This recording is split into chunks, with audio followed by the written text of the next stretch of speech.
Nanny. This is Michelle, and I'm going to try to do a video teaching lesson of how to make potato soup. I'm going to have to stop my camera and make it so I can do some of the steps, not like the professionals. I don't have it all laid out, but just wanted to let you know what's going on, and I'm going to show you what we're doing.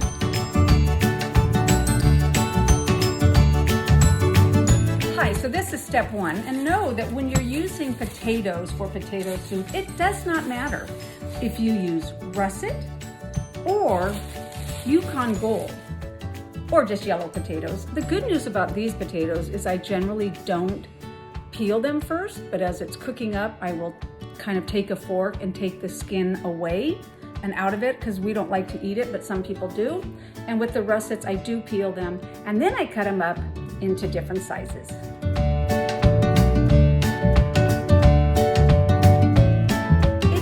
Like I'm crying, but I'm not. I have just cut up some onions. So I wanted to show you this. If I can do this, let's see. How do I flip it around? I'm gonna flip it around this way. So I've cut up some russet potatoes and some Yukon Gold. I cut them up small today because I'm in a hurry kind of to get the dinner going, but usually I make them a little bit bigger. I don't like them all the same size. I like some bigger because then when you're eating the soup, you get a nice chunk of potato. So keep that in mind and do it as you'd like.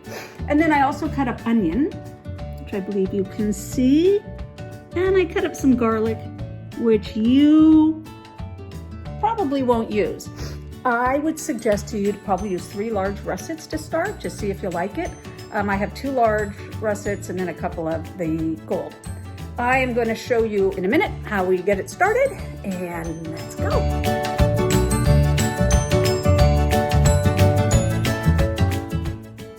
I've panned my dish some, and I'm putting in some butter now. Oh, it's hot, probably too hot. And I'm going to stir up my onions and my garlic, okay? And just let those, tenderize. And when they're not, the onions are nice and tender. If you listen, you can hear the onions and garlic sizzling. You may not be able to because you're a little bit hard of hearing. It's just going and getting some nice brown on it.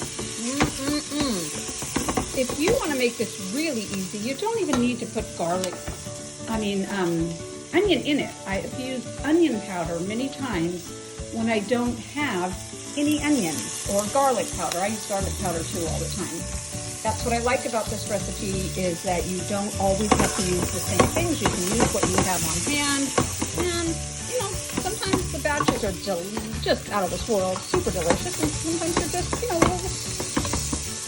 not quite as good, but they're always good. If you listen, you can hear the onions and garlic sizzling. You may not be able to because you're a little bit hard of hearing. It's just going and getting some nice brown on it. If you want to make this really easy, you don't even need to put onion in it. I've used onion powder many times when I don't have any onions, or garlic powder. I use garlic powder too all the time. That's what I like about this recipe, is that you don't always have to use the same things. You can use what you have on hand. And, sometimes the batches are just out of this world, super delicious. And sometimes they're just, quite as good, but they're always good. I think the onions and garlic are about done. I don't want them cooked all the way because they will cook up some more as the soup is just simmering. I'm gonna add chicken stock or chicken broth. I usually add chicken broth. And if you don't have this on hand, no problem. You just put some water in there with some bouillon cubes, chicken I would recommend. And if you don't have that, just use water. Put that in there. That adds a nice flavor for the soup. It's a nice base to just get it started, better than water. But put in some of this, and we'll add our potatoes in 1 minute.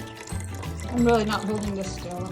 I'm ready to add the potatoes. I have added the broth into there already, but I'm just going to put the potatoes in and let them simmer and simmer and simmer. I don't want the potatoes to be too covered by the broth or the fluid, because at some point you're going to want this to thicken up, and so you don't want too much liquid in it. And I will show you about where I've got it. see it? Did I do it right? There we go. And I could probably put a little more in, but again, an excess of liquids just will take it longer to thicken up, and it may not end up as thick. I've turned my heat up to about 8 to 9. Want this to start to boil, but sometimes I walk away and forget, so I don't set it up to the high usually. But you can cover this and then have this get to a boil, and then we will just let it simmer and simmer for probably 30 minutes until they get soft. And depends on how high your heat is, how big your potatoes are, but let them get soft as they can, or even softer than they will for mashed potatoes. If you've got any leftover ham, as I believe you do, you can use that for your soup. When I don't have leftover ham, I usually buy these. I have these in our refrigerator every day because we use it for breakfast for Mike. I cut it up and all that, but I almost always have this on hand. And then you're just gonna cut your pieces up into small bite-sized chunks. I don't like them to be too big, but not super small where they're not going to be able to get an actual crisp or a good flavoring of the ham. And what else you can be doing at this time is getting some crafted cheese out. Shredded cheese out. I again always have on some Mexican style cheese because I love so much Mexican stuff. So we use this. If you don't have cheese, that's okay. You don't have to add it. I partly use it as a thickening agent. And what else you can do for a thickening agent is get some flour and milk. And you know how to do that, kind of make a little broth. But if you give this soup enough time, it will thicken on its own. I have my ham cut up. I prefer it to be a little bit smaller. I have a small mouth. And this is what's going on with the potatoes. They're just simmering, starting to get warm. And I, at this point, because I so like spices, and garlic, this is when I start adding a lot of my seasonings. And of course, garlic salt. Lawry's is the best. And even Trinity commented on how good it was. One thing you like to add, if you have it, is celery salt. Now you can also cut up celery small and put it in your soup. I don't usually have celery around, but I always have celery seasoning, and it adds a freshness that I think you'll really like. And onion powder, again, I might add a little bit of that, and I for sure will end up adding a lot more garlic powder, but I know, Jerry's like, she'll be putting less garlic in. We're starting to get a little boil on it. It's looking great. I don't like to let it go into too big of a boil for too long. It just kind of gets a weird scummy thing on top. So at this point, I will turn this down probably to about 4. Let it simmer, and the moisture will reduce, and we will have some nice soft potatoes. I just checked the soup. Potatoes are getting very soft. Again, well, you don't know how much time has passed, but not a lot of time has passed because I did cut them out so small. But I have this, you will not have this, I'm sure, but something you're gonna wanna smash the potatoes down, start smashing them, and kind of, breaking them down and making them smaller.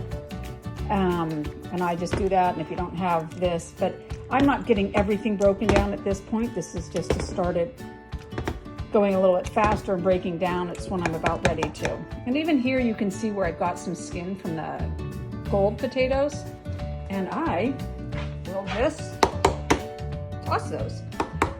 Again, you'll probably like to eat them, or maybe, but I don't, so I take them out. And that's it. I just do break it up some.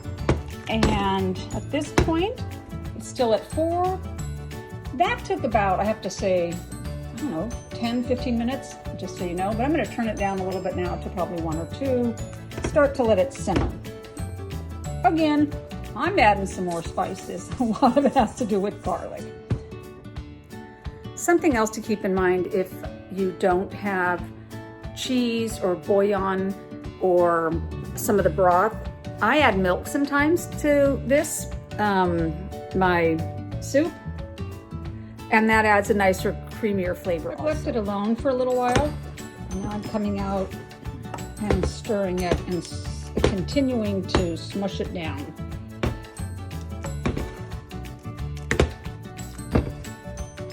Just keep kind kind of breaking them down, Stir it, but for the most part, whatever. Now, see, it's got a lot of liquid in it, so I have some time that it's going to have to keep continuing to dissolve. Oh, look, you see, there's more of the skin from the gold, and it just comes right off up into this thing. So it's just going to simmer, continue to thicken. This is where I always get a little like, oh, stressed. It's not going to happen this time, or it won't thicken enough, and it always does. So don't worry, just continue to let it thicken. It's now 5:20, so you know, probably 25 minutes or so. We're getting closer. It's been about 8 minutes later than the last time I was here, and the soup is really in a good kind of position. It's thickening up, and they're breaking down, and got some chunks, but a lot of creamy. And so at this point, I'm going to continue or add my ham, and just let that go in, and it will absorb the flavor and just adds a great flavor. So just throw that. I've just turned it down to low, and I've added the ham, and I'm going to let it simmer, you know, as long. We probably won't eat until 6. It's 5:30. It's at we'll eat at 6. Probably it'll be perfect. In about 20 minutes, I will add some cheese, and I will show you that later. I'm out here about 10 minutes later than I just was, and the soup is looking delicious.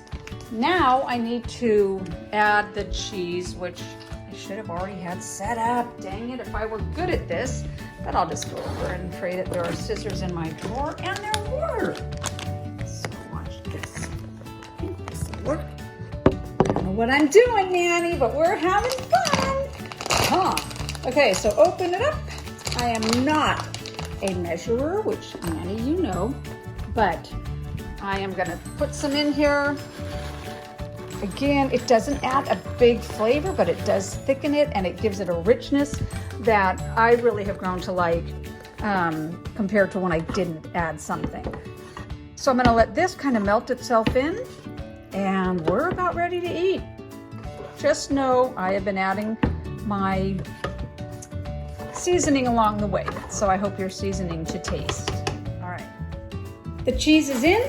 Last thing I'm gonna do, just to give it a nice kind of crisp crunch when you eat it, is cut up some green onions, and I will add them to the soup for the last probably 8 to 10 minutes or longer if you're not ready to eat. And sometimes I top the soup with them at the very end also before I serve it, because it looks a little bit nice. Soup now is a great consistency. I tend to make mine very thick, probably thicker than, I don't know, most people like. So I'm gonna serve it like this tonight. Probably what you're going for. And if you simmer it a little bit longer, it'll get thicker, and that's really good. Here's the finished project. It looks great in like a green or colored bowl. And what I usually do before I serve it to Mike, and I don't add this to my own, but Mike kind of likes more cheese than I will add some on top. Just a little bit, put some on top there. Pepper it up pretty well for him.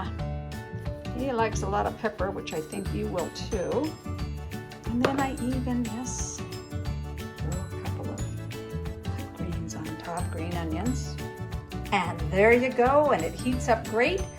Sometimes when you reheat it, you'll want to add some water or milk because it will have gotten thick, but it's great. Let me know how you like it. I love you, Nanny. Bye. How is it? Just a minute, I'll tell you. Cheesy. Do you like it cheesy? Oh my gosh. Good? That is really good. Thank you. Really good.